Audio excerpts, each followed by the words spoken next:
ਗੱਲ ਕਰਦੇ ਹਾਂ ਅਮਰੀਕਾ ਦੀ ਟਰੈਵਲ ਐਡਵਾਈਜ਼ਰੀ ਦੀ। ਪਾਕਿਸਤਾਨ ਦੇ ਵਿੱਚ ਚੱਲ ਰਹੇ ਸਿਆਸੀ ਸੰਕਟ ਦੇ ਵਿਚਕਾਰ ਅਮਰੀਕਾ ਨੇ ਹਾਲ ਹੀ ਦੇ ਵਿੱਚ ਭਾਰਤ ਦੇ ਵਿੱਚ ਆਪਣੇ ਨਾਗਰਿਕਾਂ ਦੇ ਲਈ ਜਾਰੀ ਕੀਤੀ ਟਰੈਵਲ ਐਡਵਾਈਜ਼ਰੀ ਦੇ ਵਿੱਚ ਸੋਧ ਕੀਤੀ ਹੈ ਅਤੇ ਉਹਨਾਂ ਨੂੰ ਭਾਰਤ ਪਾਕਿਸਤਾਨ ਸਰਹੱਦ ਦੇ 10 ਕਿਲੋਮੀਟਰ ਦੇ ਘੇਰੇ ਤੋਂ ਦੂਰ ਰਹਿਣ ਦੇ ਲਈ ਕਿਹਾ।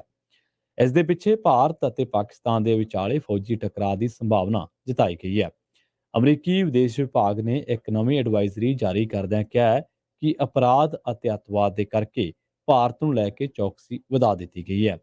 ਇਸ ਤੋਂ ਪਹਿਲਾਂ ਰੋਗ ਨਿਯੰਤਰਣ ਅਤੇ ਰੋਕਥਾਮ ਕੇਂਦਰ, ਜਿਸ ਨੂੰ ਅਸੀਂ ਸੀਡੀਸੀ ਵੀ ਕਹਿ ਦਿੰਦੇ ਹਾਂ, ਉਸ ਨੇ ਕੋਵਿਡ-19 ਦੇ ਘਟਦੇ ਮਾਮਲਿਆਂ ਦੇ ਮੱਦੇਨਜ਼ਰ ਭਾਰਤ ਲਈ ਇੱਕ ਲੈਵਲ 1 ਟਰੈਵਲ ਹੈਲਥ ਨੋਟਿਸ ਵੀ ਜਾਰੀ ਕੀਤਾ ਸੀ। ਦੋਵੇਂ ਸਲਾਹਾਂ ਇਸ ਤੱਥ ਵੱਲ ਇਸ਼ਾਰਾ ਕਰਦੀਆਂ ਨੇ ਕਿ ਅਮਰੀਕਾ ਨੂੰ ਲੱਗਦਾ ਹੈ ਕਿ ਭਾਰਤ ਦੇ ਵਿੱਚ ਸਥਿਤੀ ਹੁਣ ਆਮ ਵਾਂਗ ਹੋ ਰਹੀ ਹੈ। ਜੰਮੂ ਅਤੇ ਕਸ਼ਮੀਰ ਤੇ ਭਾਰਤ ਪਾਕਿਸਤਾਨ ਸਰਹੱਦ ਤੇ ਪੁਰਾਣਾ ਸਟੈਂਡ ਕਾਇਮ ਆ। ਜੰਮੂ ਕਸ਼ਮੀਰ ਅਤੇ ਭਾਰਤ ਪਾਕਿਸਤਾਨ ਸਰਹੱਦ ਤੇ ਇਸ ਦਾ ਸਟੈਂਡ ਹਾਲਾਂਕਿ ਉਹੀ ਹੈ ਜਿੱਥੇ ਇਹ ਆਪਣੇ ਨਾਗਰਿਕਾਂ ਨੂੰ ਯਾਤਰਾ ਨਾ ਕਰਨ ਦੀ ਸਲਾਹ ਦੇ ਰਿਹਾ ਹੈ।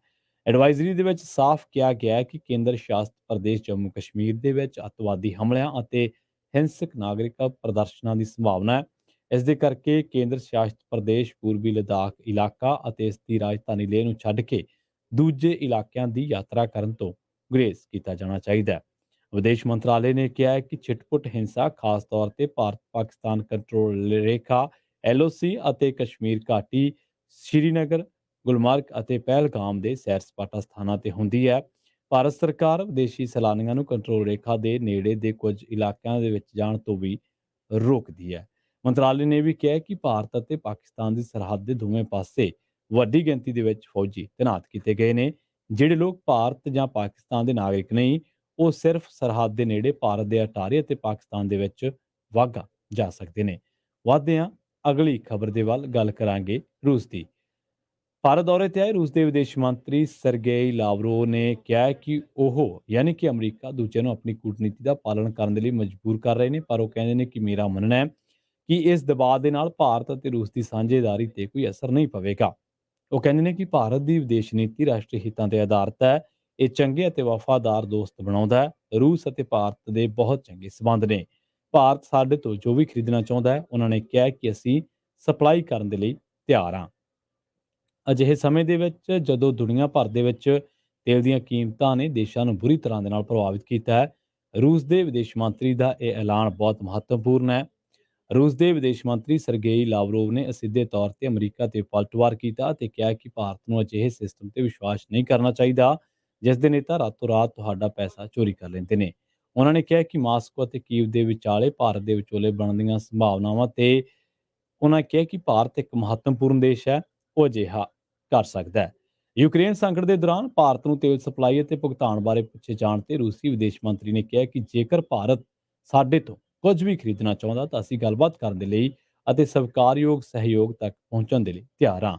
ਭਾਰਤ ਦੀ ਵਿਦੇਸ਼ ਨੀਤੀ ਤੇ ਗੱਲਬਾਤ ਕਰਦਿਆਂ ਸਰਗੇਈ ਲਾਵਰੋ ਨੇ ਕਿਹਾ ਹੈ ਕਿ ਭਾਰਤ ਕਿਸੇ ਦੇ ਦਬਾਅ ਦੇ ਹੇਠ ਫੈਸਲੇ ਨਹੀਂ ਲੈਂਦਾ। ਭਾਰਤ ਦੀ ਵਿਦੇਸ਼ ਨੀਤੀ ਸਿਧਾਂਤਾਂ ਤੇ ਆਧਾਰਿਤ ਹੈ। ਇਹੀ ਕਾਰਨ ਹੈ ਕਿ ਭਾਰਤ ਅਤੇ ਰੂਸ ਦੇ ਦੋਸਤਾਨਾ ਸਬੰਧ ਨੇ। ਭਾਰਤ ਅਤੇ ਰੂਸ ਦੇ ਵਿਚਾਲੇ ਰਣਨੀਤਿਕ ਸਾਂਝੇਦਾਰੀ ਵੀ ਹੈ, ਜਿਸ ਦੇ ਆਧਾਰ ਤੇ ਦੋਵੇਂ ਇੱਕ ਦੂਜੇ ਦੀ ਮਦਦ ਕਰਦੇ ਰਹਿੰਦੇ ਨੇ।